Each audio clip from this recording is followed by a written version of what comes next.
Pastor Jardim, então, está aqui conosco, que estão chegando agora. Ele é o diretor da Missão Cristã Evangélica e o preletor aqui da nossa 46ª Conferência Missionária. Então, ele está com a palavra, vai nos dar essa aula agora. Por favor, pastor. Obrigado. Deixei pouco tempo para os irmãos, né? Só deu uma respirada, já voltou, né? Que bom. Eu tenho um microfone aqui, não precisa. Ah, é verdade.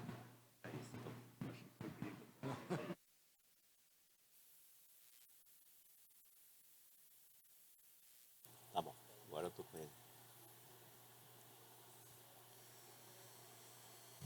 Que bom, né? Graças a Deus, nós temos muito a aprender com a igreja dos Filipenses, aquela cooperação, aquela parceria com os obreiros, especialmente o apóstolo Paulo. Mas ela é apenas uma das muitas igrejas que se associaram a Paulo e os seus companheiros. Vamos localizar aqui o ponto aqui. Só um minutinho.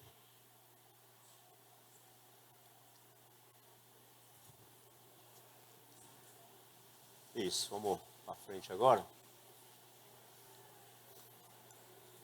Você que já está aqui, pode abrir a sua Bíblia em Atos capítulo 17. Nós vamos dar continuidade, estudamos alguns versículos do capítulo 16, agora vamos para Atos capítulo 17.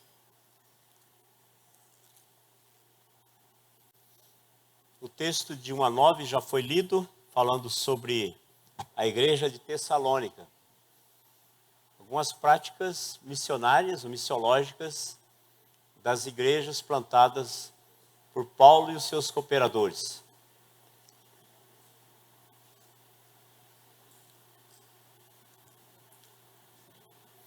Então vamos focar agora a igreja dos Tessalonicenses.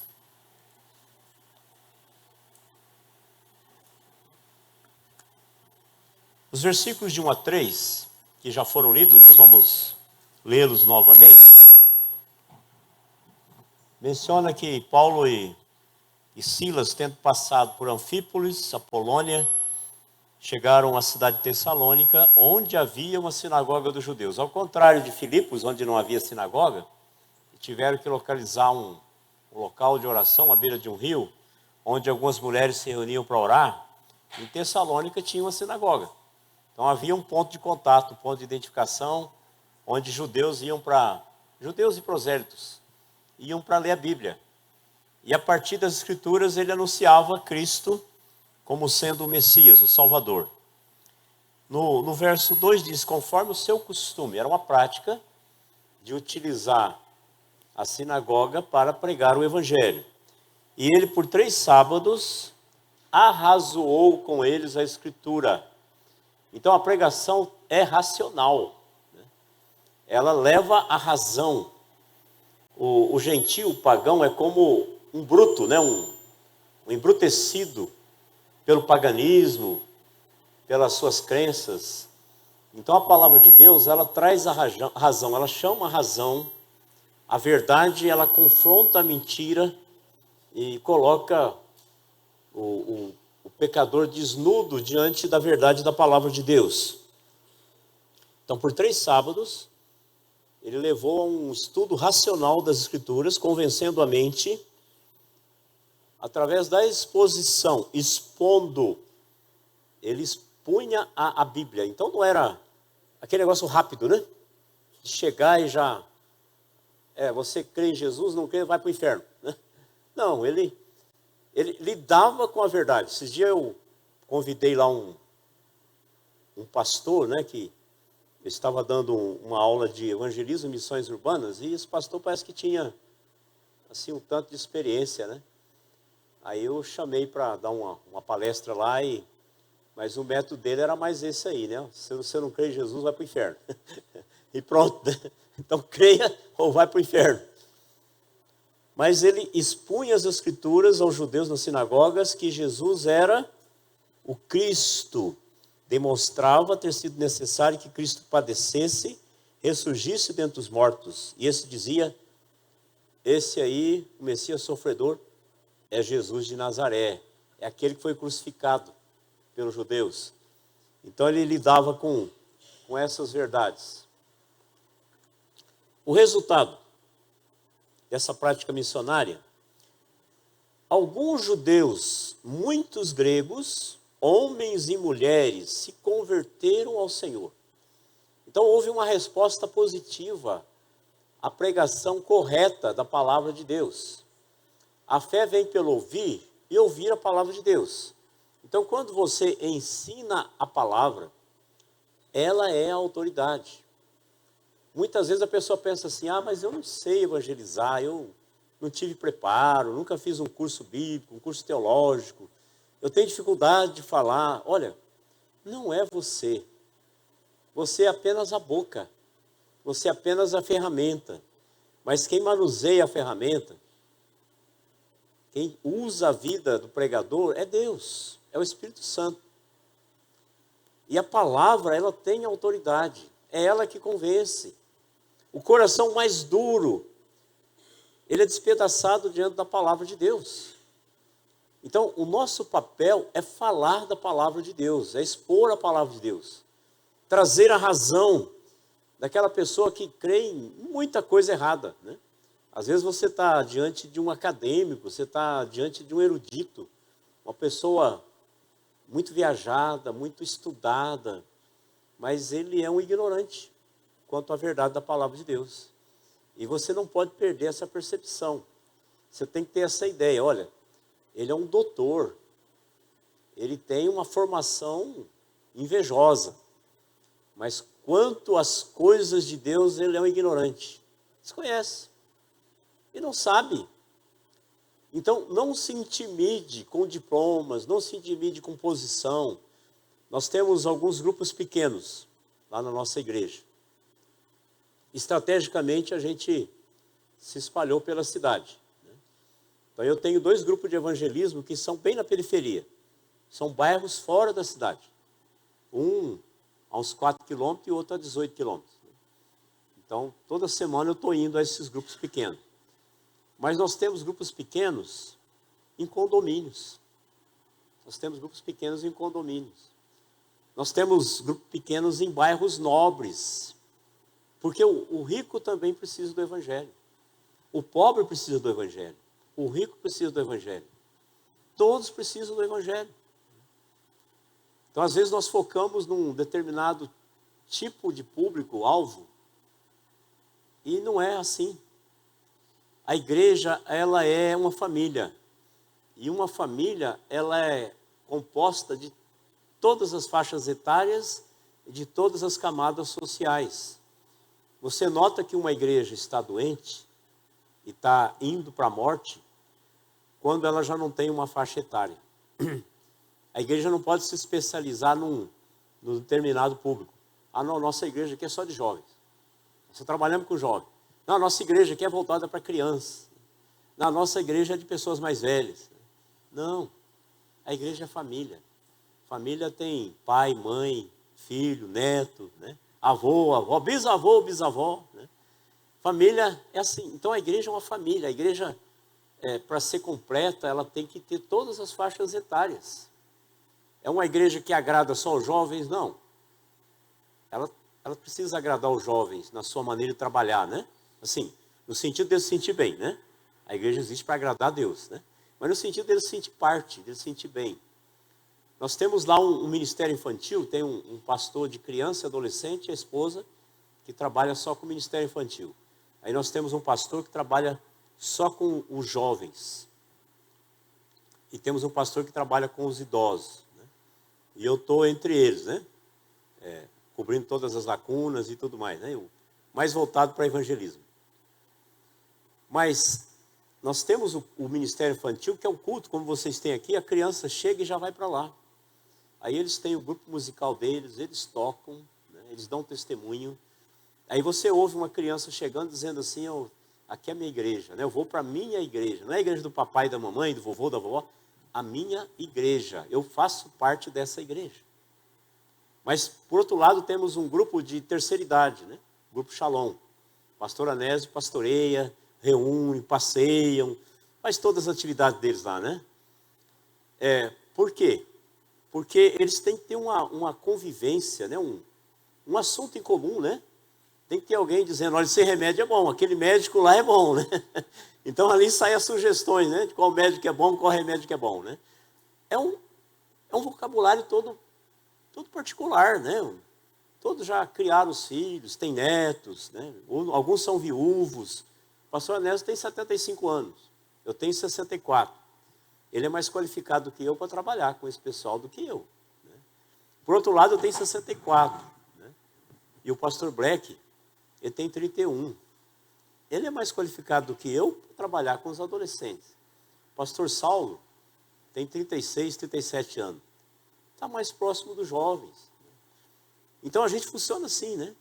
Uma equipe pastoral, grupos pequenos, espalhados pela cidade, lá na periferia, lá em frente à cervejaria da Ambev, um bairro que tem lá, outro lá perto da base aérea, para quem conhece Anápolis, mas outro lá no miolo, no centro, né? Outro lá no condomínio lá dos mais top lá de Anápolis, né? Aí está lá um grupo pequeno reunindo e irmãos reunindo, pregando o evangelho. Por quê? Porque é para todos o evangelho. E aqui diz, judeus, gregos, homens e mulheres se converteram ao Senhor. Esse é o alvo da igreja. A igreja tem que alcançar todos. Há uma diversidade na unidade. Nós somos um corpo só, mas nesse corpo há uma diversidade. Gente de todo lado, né? Aqui eu sei que tem pessoas de outras regiões, de outros estados, né? O pastor estava falando de alguns do Rio de Janeiro que estão morando aqui, né? E é assim em todo lugar, né? Pessoas que vêm de longe, até na nossa igreja temos estrangeiros, né? Que congregam conosco, pessoas que vieram da América, pessoas que vieram da Europa, e se juntam a nós ali e juntos trabalhamos. Então esse é o papel da igreja. Mas notem que logo houve perseguição. Por quê? Perseguição faz parte do movimento missionário. Porque a igreja começa a incomodar. Logo vem perseguição. Uma ocasião eu estava numa igreja, pregando, né? E depois conversando com um membro lá, ele disse assim, olha, a nossa igreja ela é muito simpática. As pessoas gostam muito da nossa igreja. Até o vizinho do lado, um dia estava lá fora e falou assim, olha, eu gosto muito da sua igreja, porque a sua igreja é diferente. Ela parece com a minha. Aí eu falei, qual é a igreja dele? Católica. Aí eu falei, rapaz, meu irmão, isso não é elogio não, isso é crítica. Você está dizendo que a tua igreja parece com a dele? Tem que mudar muita coisa, né? Porque não está incomodando. A igreja não está incomodando.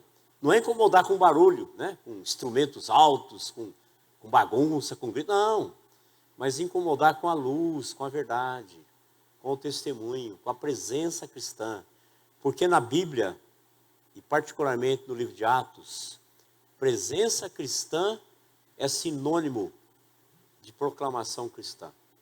Aqueles que foram perseguidos, por onde iam, pregavam a palavra. Aonde passavam? O pastor Barnett pode nos falar muito sobre isso, de várias igrejas que surgiram por mudança de irmãos nossos, né, pastor? Alguém mudou para um determinado lugar, não tem uma igreja cristã evangélica, começou a fazer uma reunião ali, um culto doméstico, convida o vizinho, trabalha com crianças, hoje uma igreja cristã evangélica. Então, aonde o crente vai, ele fala, ele conta daquilo que Deus fez com ele. Então aquela mudança ou aquela viagem se torna uma oportunidade de pregar o evangelho. Acabei de ouvir um testemunho agora há pouco, né? De alguém que numa situação praticamente muito deprimente, fez daquele lugar um púlpito para pregar o evangelho. Então a perseguição faz parte do empreendimento missionário. Quando se começa a pregar, logo vem a perseguição.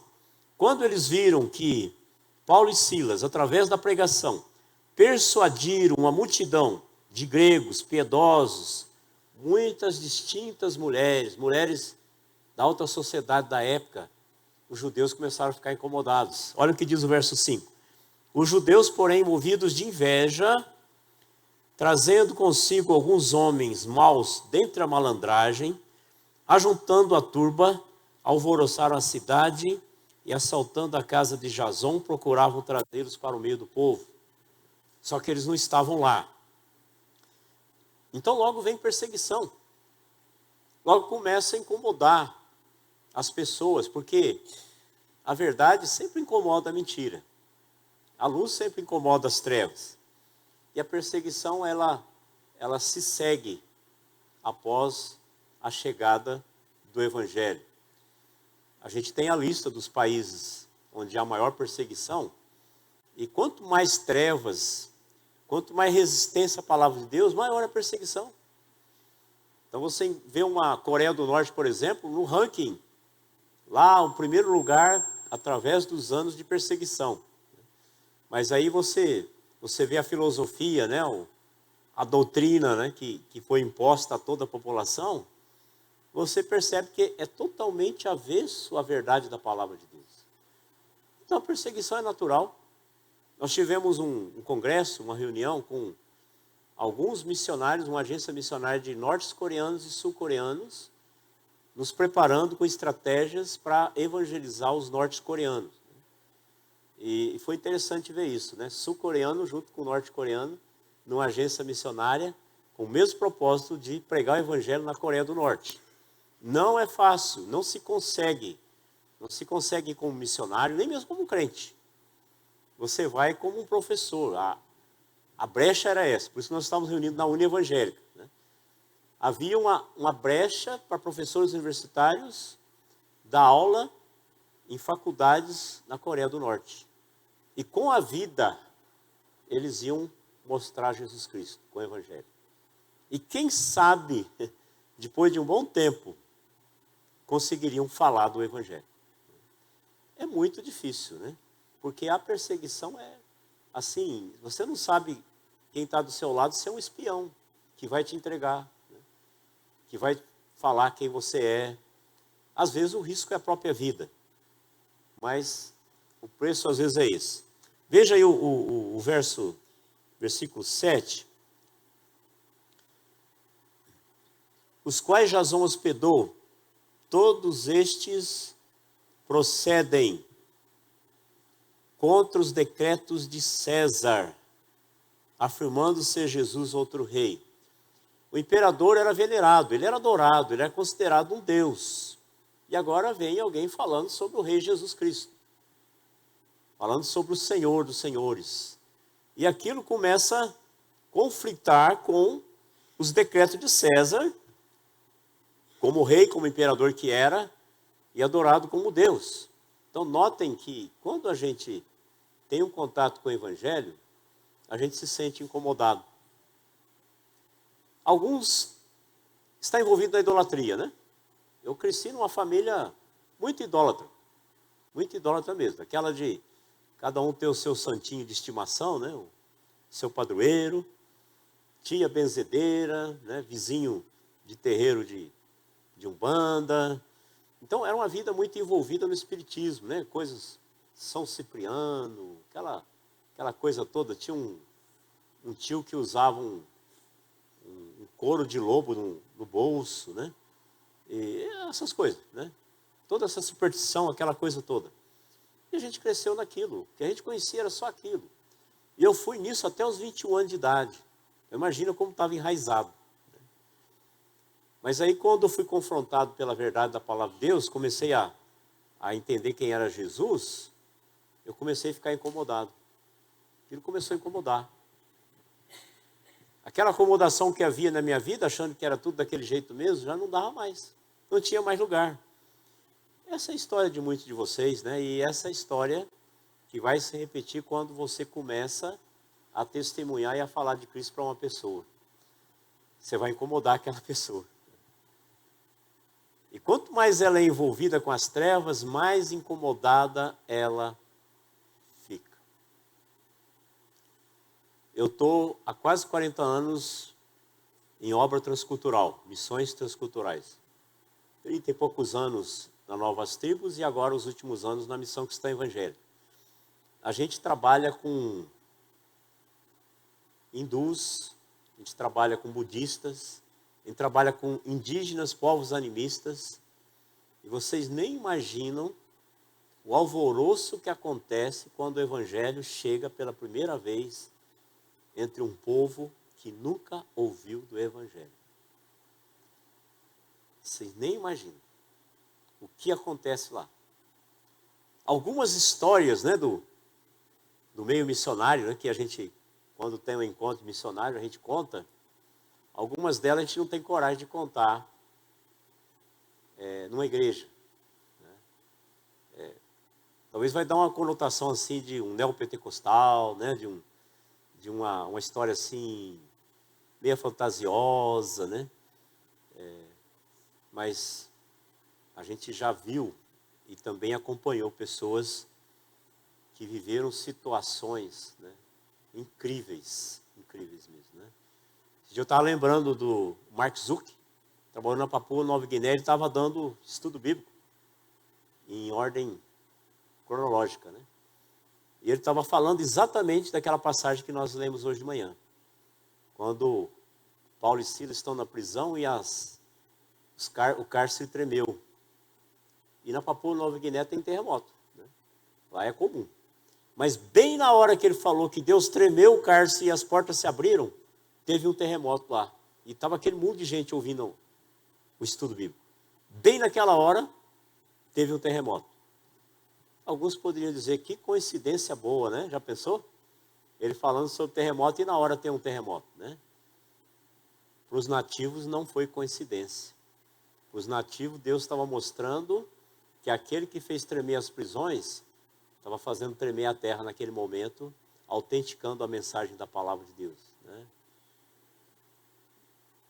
E o povo muque, em peso, entregou a sua vida a Jesus Cristo, né?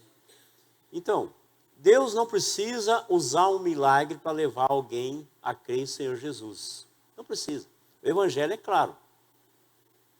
Mas quando Ele usa, ajuda bastante, né? Ajuda bastante a quebrar o coração do perdido. Na maioria das vezes é a pregação mesmo, da palavra. Às vezes Ele vai fazer um milagre na vida de alguém para trazer aquela pessoa para perto do Salvador. Às vezes Ele vai. Agora, isso é experiência. Experiência não é doutrina. Como Ele fez aqui, não quer dizer que Ele vai fazer ali sempre, né? Mas às vezes Ele faz conforme a sua vontade, conforme o seu querer. E quando acontece, a gente fica muito feliz, né? De ver que Deus está agindo sobrenaturalmente ali, além do sobrenatural do Evangelho, da palavra que convence e transforma. Vamos aqui um pouco mais adiante. O ensino correto das Escrituras produz firmeza e maturidade espiritual. Vamos para 1 Tessalonicenses, capítulo 1, versos 2 e 3. Nós vimos o início da igreja, agora vamos ver a prática do Evangelho na igreja dos Tessalonicenses. Olha o que diz aqui. Damos sempre graças a Deus por todos vós, mencionando-vos em nossas orações e sem cessar. Paulo está dizendo, ó, eu oro pelos filipenses, mas eu oro também pelos Tessalonicenses, eu oro pelos Efésios, eu oro pelos Gálatas. E ele diz, recordando-nos diante de nosso Deus e Pai, olha as características dessa igreja, da operosidade da vossa fé. O que ele está dizendo aqui? Vocês têm uma fé que trabalha. É o ensino de Tiago, da carta de Tiago, né? A fé, ela é evidenciada diante dos homens através das boas obras. Uma fé operosa, uma fé que entra em ação. Tá bom, eu creio em Deus, eu creio em Jesus Cristo, mas o que isso mudou na minha vida? Que diferença fez? Eu me tornei uma pessoa mais sensível, mais atenta à necessidade dos outros? Eu tenho um coração pronto a servir a Deus? O amor de Deus encheu o meu coração a ponto de eu mostrar esse amor aos irmãos, né? Como é que eu sou em casa? Como é que eu sou com a família? Como é que eu sou com a esposa? Uma fé operosa, uma fé que pode ser vista pelos homens. E ele diz, olha, a fé de vocês é operosa, é uma fé que trabalha. Tiago falou que a fé que não se manifesta em obras é uma fé morta. Ela é suficiente para salvar a sua vida, mas não é suficiente para salvar a vida do outro. Para mostrar Cristo para os outros. Mas não era só isso. Eles tinham uma fé operosa, uma fé que trabalhava, mas eles tinham um amor abnegado. Um amor pronto a renunciar. Seu querer, seu desejo, a sua vontade em prol dos outros. Você renunciar em prol dos outros. Às vezes é um vizinho que você entrou numa demanda com ele por alguma coisa. Você está sendo prejudicado por ele. Aí você tem duas atitudes, dizer, não, o que é justo, não vou aceitar isso. Ou você pode colocar aquela situação diante do justo juiz que vai julgar a sua causa. Deus toma conta disso porque eu não consigo. Eu vou continuar dando meu testemunho, mas o Senhor vai cuidar dessa causa. Nós precisamos que o Senhor cuide dessa causa. E os irmãos sabem o que eu estou falando, né? Um mau vizinho é uma pedra no sapato. Quando o vizinho não gosta de crente, ele se especializa, ele faz mestrado, doutorado em importunar o vizinho. Ele consegue. Né? E é difícil se manter crente, né? Quando o vizinho não te deixa dormir. Não é verdade? Sem ofensa. Mas quando um vizinho paraense, recém-chegado, gosta daquele tipo de música, tecnobrega, ele tem ainda aquelas caixas antigas, grandes, né? Mas e agora? Vamos ganhar esse vizinho? Estou falando de um caso real. Hoje houve hinos. Antes era tecnobrega. Crescendo, meus irmãos, na dependência, né? E obediência de Deus. Veja aí o 12 e o 13. Peraí, acho que eu passei, né? Ah, tá, é 1, 6 a 10. Estou pulando aqui. Tá. Então vamos terminar o 3. Fé operosa, amor abnegado, firme esperança em nosso Senhor Jesus Cristo. Ele é a nossa bendita esperança. Então a igreja de Tessalônica, ela evidenciava maturidade espiritual. Uma fé que trabalhava, um amor que renunciava e uma esperança firme. Uma esperança em Jesus Cristo, uma esperança firme. Agora sim. Capítulo 2, de 1 a 12. Vou destacar algumas coisas aqui. Os obreiros que ali chegaram. Paulo fala assim, olha, vocês sabem, cada um de vocês sabem, presencialmente, pessoalmente, que o nosso tempo entre vocês não foi infrutífero. Deu frutos. E ele diz em que condições foi isso. Lá em Filipos, eles foram açoitados, colocados do tronco, no cárcere. E vocês sabiam disso.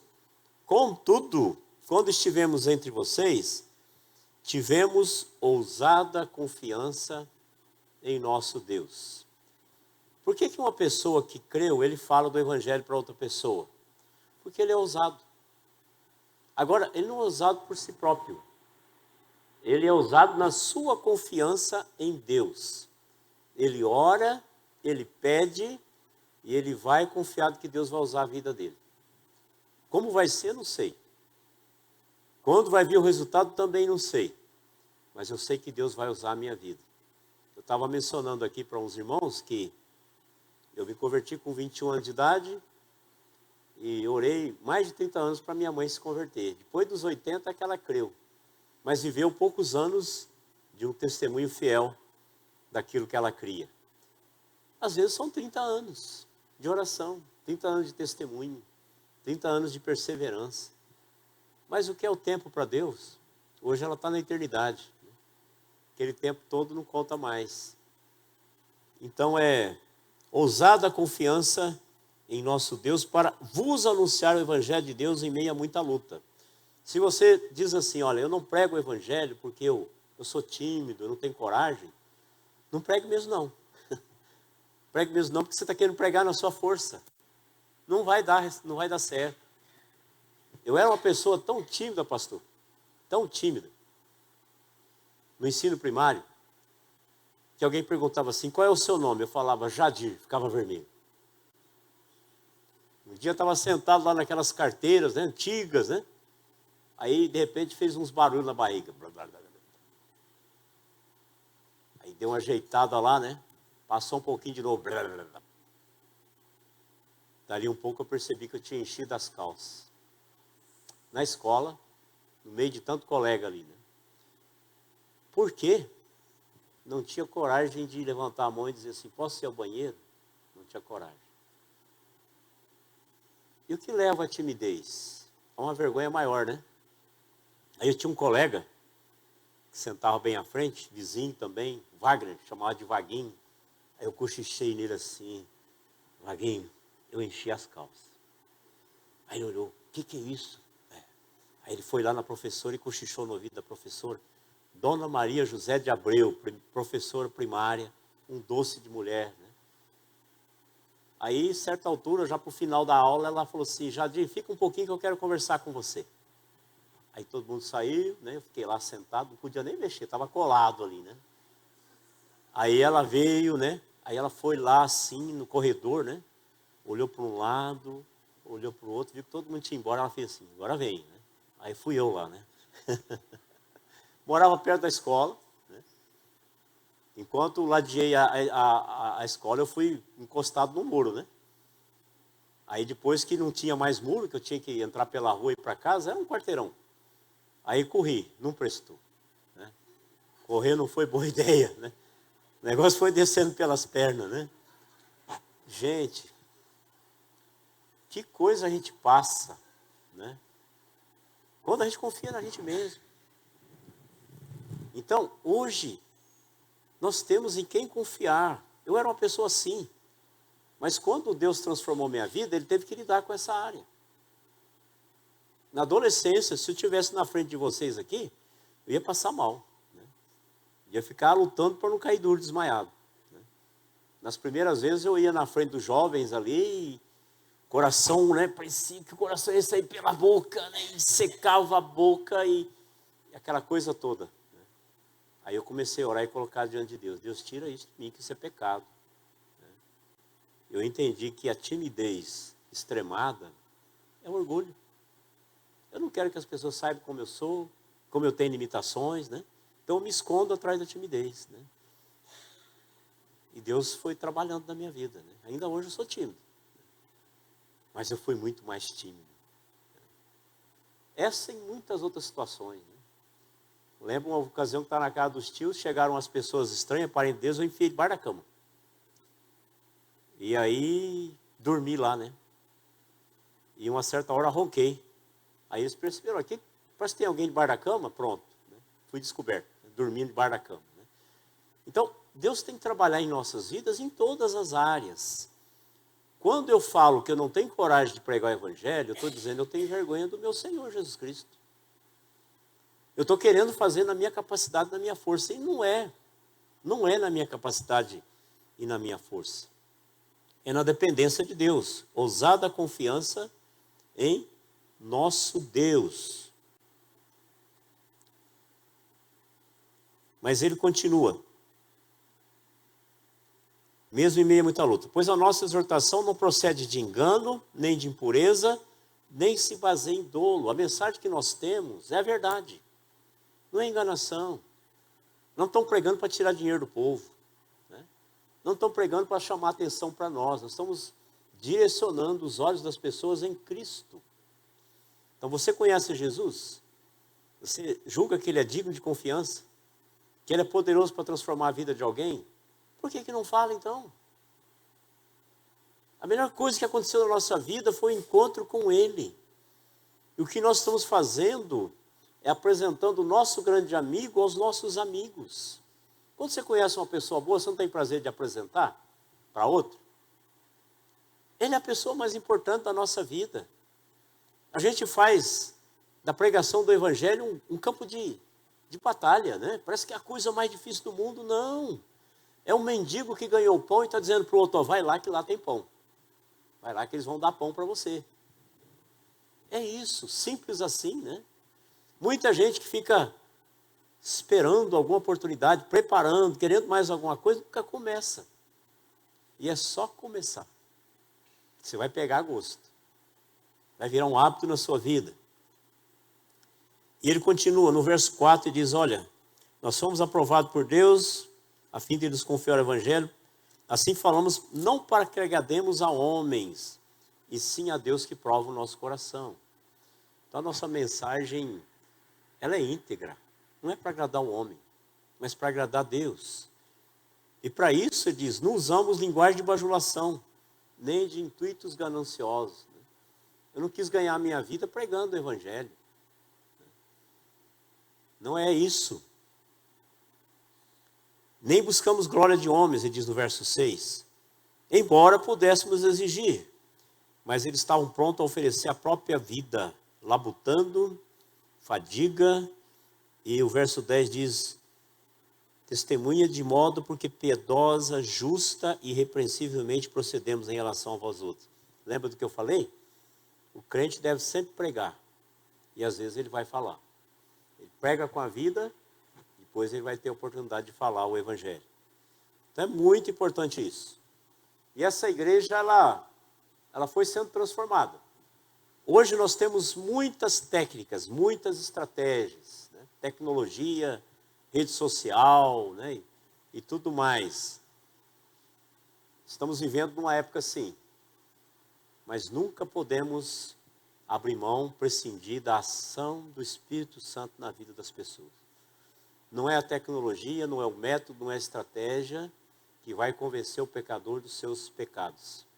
Mas é a palavra de Deus. O Espírito Santo usa a palavra de Deus para convencer. Então a igreja não precisa ter muito recurso, não. Nós não temos isso, não temos aquilo. Não, não precisa. Ela precisa de pessoas que obedeçam à ordem de Cristo. De ir pregar o Evangelho a toda criatura. Só isso. A gente tem a tendência de complicar, né? Mas não precisa complicar. Essas coisas bem usadas ajudam. Ou às vezes atrapalham. Mas não é isso, né? É um que foi alcançado levando o Evangelho a um não alcançado. É assim que funciona, né? Dessa maneira. Nunca poderemos ignorar o fiel testemunho do obreiro. Sabe o que é mais importante na Ieda?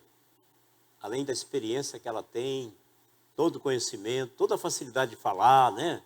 Esse jeito alegre dela de comunicação, né? Me encanta, né? A Ieda me encanta o jeito dela, né? Caráter. O caráter dessa irmã. Os irmãos que ainda não a conheceram, perderam uma grande oportunidade de viver ao lado de uma pessoa que anda com Deus. Anda com Deus. Uma pessoa que anda com Deus. Agora há pouco estava um irmão aqui, acho que ele não é aqui da igreja. E a gente começou a conversar, né? Lá na casa do Roberto. E aí a conversa vai e a gente... Sabe quando aquele paulista do interior ou mineiro começa a conversar? Nós somos primos, né? De repente descobre, né? Aí começamos a conversar e tudo.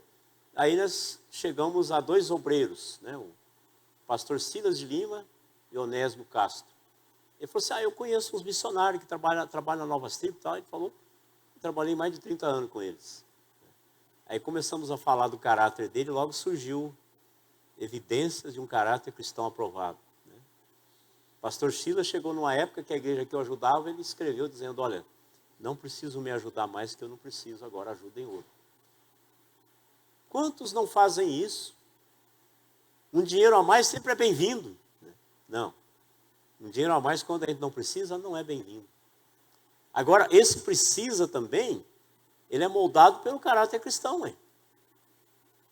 Se eu acho que eu preciso de dinheiro para ter algumas coisas que eu não preciso ter, né, como missionário, eu nunca vou dizer para parar. Hein? Eu não estou pedindo, eles que estão mandando, né? Mas o caráter cristão aprovado o levou. Não foi só esse caso, teve outros também, né? Aqui, que a pessoa escreveu dizendo assim, olha, agora, eu sou muito grato à igreja, mas os irmãos podem passar isso para outro que está precisando mais. Gente, isso aí, eu já sabia que ele era assim, né? Mas ouvir isso aqui foi bom. Só confirmar o que eu já sabia que ele era. Né? Caráter aprovado. Né? Então, o que me encanta na Ieda é esse caráter cristão aprovado. É um testemunho. A Ieda prega só de morar lá. Só de estar lá no meio deles, ela vai pregar entre os quilombolas. Mas ela vai falar ainda. Além de mostrar Cristo através da vida, ela vai falar de Cristo. Então, andem junto com essa missionária, apoiem essa missionária. Eu não falo a respeito de todos não, viu? Não falo a respeito de todos não, mas dela eu posso falar. Com tranquilidade, né? Tranquilidade. Que coisa boa, né? Saber que tem gente assim, né? Então, na igreja do nosso tempo, nunca poderemos negligenciar o envolvimento integral da igreja na obra missionária. O que é o envolvimento integral? Ela ora, ela contribui, ela coopera, mas ela também vai. Não é só o missionário que está lá longe, mas os missionários que estão aqui, você. Os pontos de pregação, as congregações, as EBFs, né? Os grupos pequenos, o seu testemunho diário. Você é missionário. Talvez não é um missionário transcultural, nunca irá falar um outro povo. Mas você é um missionário no meio do seu povo. No contexto aqui de São José, de Jacareí, né, e outras, Caçapava e por onde Deus te levar. É muito importante isso, envolvimento integral. E não podemos negligenciar a nossa responsabilidade de sustentar aqueles que vão. Aqueles que vão. Eu estava numa das nossas igrejas. Não vou dizer a região, senão eu vou entregar, né? Numa nossa igreja. Eu cheguei, aí o pastor falou assim, olha, eu queria avisar o irmão que a gente faz conferência missionária, a nossa igreja é muito missionária.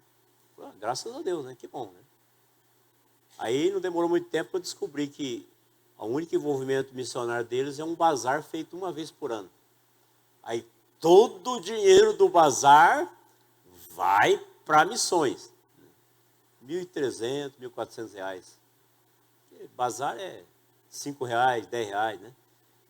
E ele dizia, nossa igreja é muito missionária. Todo o dinheiro, não pegamos nada do dinheiro do bazar, vai tudo para missões. Dinheiro não é tudo. Mas sem dinheiro você não faz nada na obra. Não faz.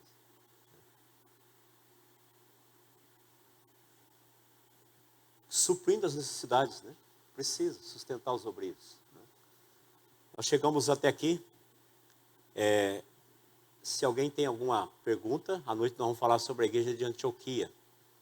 Se alguém tem alguma pergunta, alguma coisa da missão cristã evangélica, da Ieda vocês conhecem muito, né? Mais do que eu. Mas da obra missionária, do envolvimento, o que uma igreja poderia... A gente está numa igreja há 20 anos, essa última que eu estou, pastoreando uma igreja há 20 anos, e a gente tem aprendido um pouquinho do que é envolver com obra missionária. Eu tenho dito várias vezes de púlpito, dizendo assim, a nossa igreja ainda não é uma igreja missionária. Alguns lá não gostam não, que eu falo isso, né? Eu digo, a nossa igreja ainda não é uma igreja missionária. A gente está caminhando para isso, né? Mas a gente tem aprendido um pouquinho com os outros, né? Pensamentos do que pode ser feito numa igreja para ela se envolver com empreendimento missionário.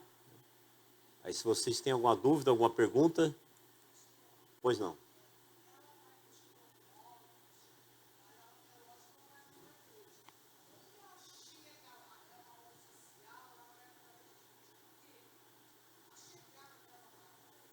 Então, o caso da Ieda, ele é um caso bom.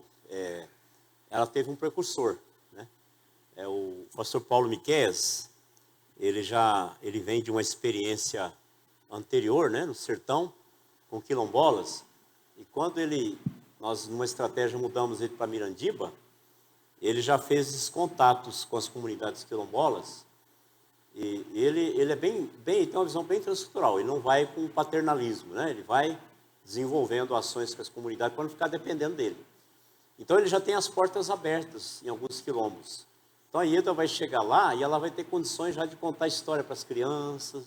Não tem uma barreira nessas comunidades. A outras vai ter, né? Aí vai ter que conquistar amizade, fazer um projeto de ação social. Por isso que o Promiceb vai ser lá, que nós vamos abranger um grande número de comunidades, né? Inclusive o quilombo na cidade, também com uma ação de impacto evangelístico, para abrir mais portas para eles. Mas lá já tem uma abertura. Pois não, meu irmão? Vamos aproveitar o microfone para os que estão assistindo fora também. Existe algum levantamento de quantidade de comunidades quilombolas no Brasil? Porque essas comunidades, eu imagino que elas devem ter muita... a religiosidade deve ter a raiz africana, Isso. Na maioria, né? Sim, sim. Existe algum levantamento Existe. nesse? A IEDA mostrou ontem, né, o censo do IBGE, né? Depois eu posso passar para a irmã o exato, não vou falar aproximado, né? Mas são muitos, né?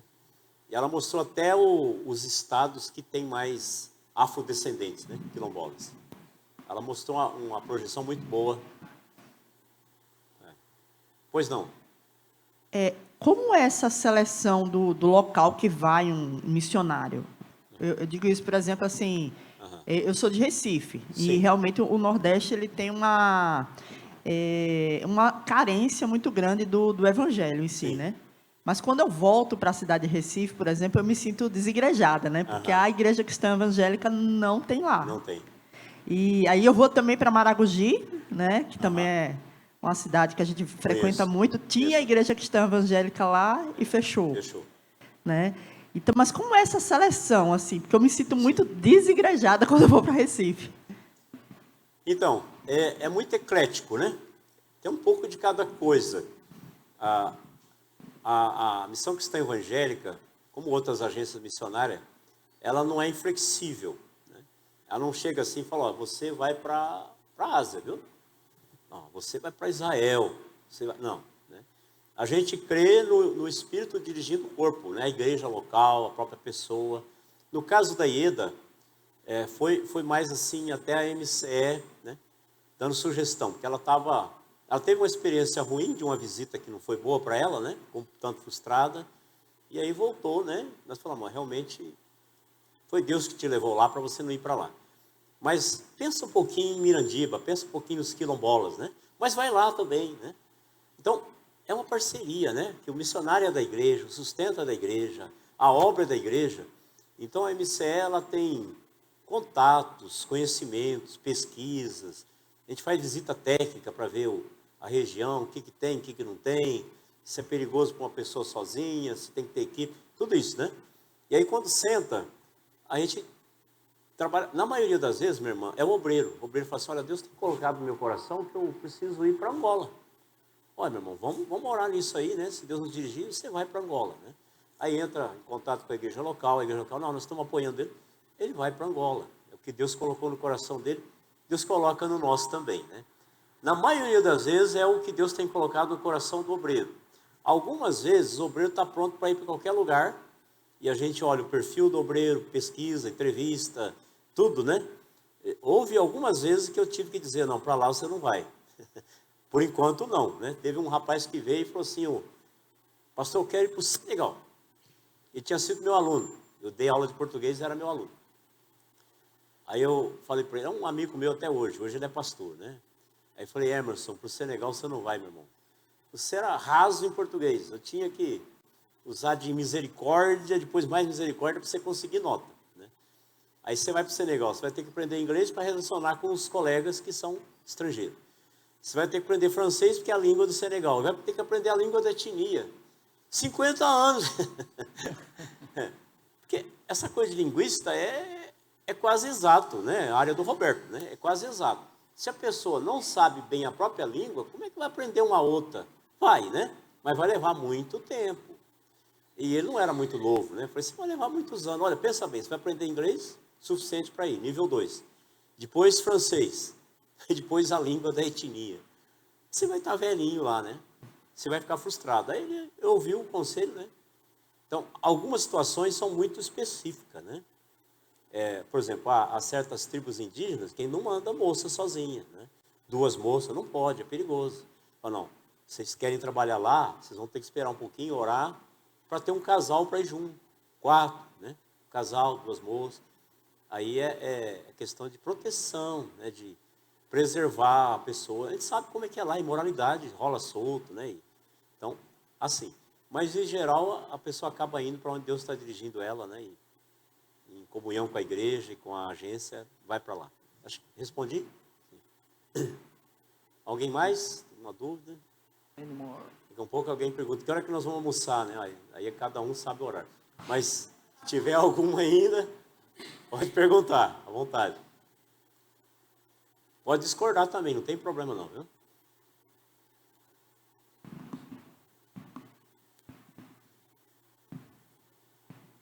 Se ninguém tem mais, acho que até já deu o sinal aí, já né? foi, Ura. Muito obrigado, pastor. Ele mencionou aqui esse Promiceb, né? Que todo ano tem, né? A igreja sempre mandou alguém. Eu mesmo e a Laíra, o presbítero Jonas e a esposa também já fomos nos Índios de Caiapó, sul do Pará, né? Foi há 2 anos atrás. E agora, em janeiro, vai ter esse no lugar aonde a nossa irmã Ieda vai. Ela vai estar lá. E já acabaram as vagas, mas eu ouvi que a Missão Cristã Evangélica vai dar uma colher de chá aí para a nossa igreja, por ser a igreja da Ieda. Se alguém se interessar, me procure enquanto eles estão aqui ainda, viu? Porque vai ser em janeiro. Passa uns diazinhos lá, né? Vai ser uma experiência tremenda, eu posso dizer, viu? Porque 11 a 21 de janeiro, lá no lugar onde a Ieda vai com os quilombolas. Ela foi lá justamente para ver, junto com a equipe da Missão Cristã Evangélica, para tratar de ver como que seria feito, para organizar, para planejar tudo. E quando chegou lá, ela realmente teve essa certeza de que era ali o lugar que ela tinha que ir. Então, foi um momento aí especial, né? Mas seria muito bom se alguém, né? Jovens aí em cima, ó, quem se habilita aí, né? Alguém para ter essa experiência. Vamos agradecer a Deus, então. Pastor, por favor, você pode agradecer a Deus, né?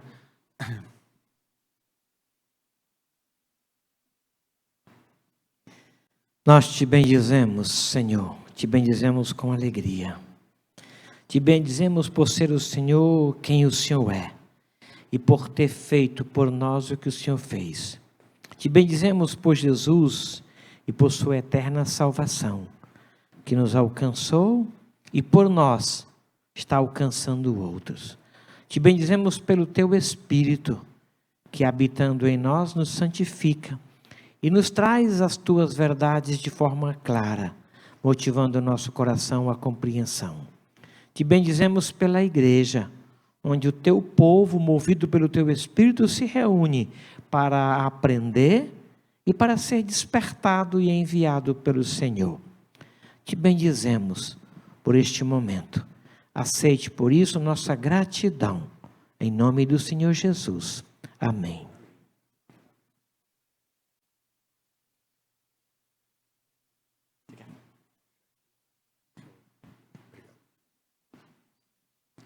Bom almoço para todos, então, né? E à noite, então, está aqui.